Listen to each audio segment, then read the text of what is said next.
Hey, this will be really quick. I've done a video on the unrighteous shall not inherit before, but this is a quick answer for a troubled viewer. Okay, I wanted to just explain the portion that he needs, okay?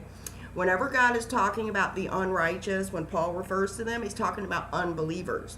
Because those that are trusting Christ have God's righteousness imputed on them by faith.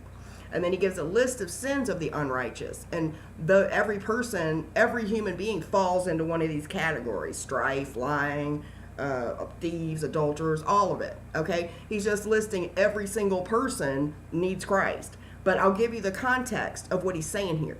He's telling the people in the Corinthian church, this is 1 Corinthians 6.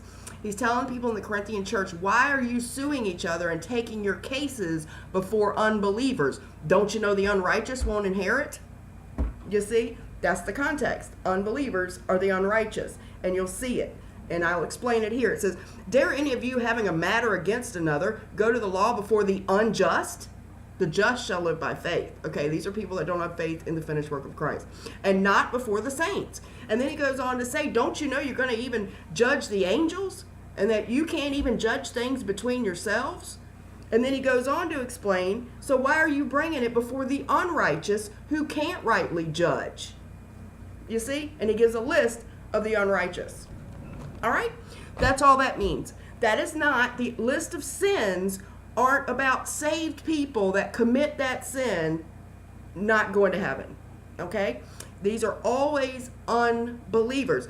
A person saved by grace, trusting in the death, burial, and resurrection of Jesus Christ, is not called or defined by that sin. They're called a saint because we have the righteousness of God by faith. Now, he convicts the world of sin because they wouldn't believe on him. Okay?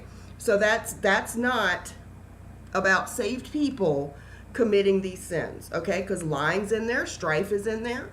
It doesn't mean a saved person, that commits one of these sins will lose salvation either. Okay? It has to be read in context. He's saying, why are you bringing your cases before the unbelievers? Don't you know the unrighteous won't inherit the kingdom? They can't judge. They can't rightly judge because they're not going to inherit the kingdom. You will. You can judge. You see? That's all it means. Okay? I hope it helped.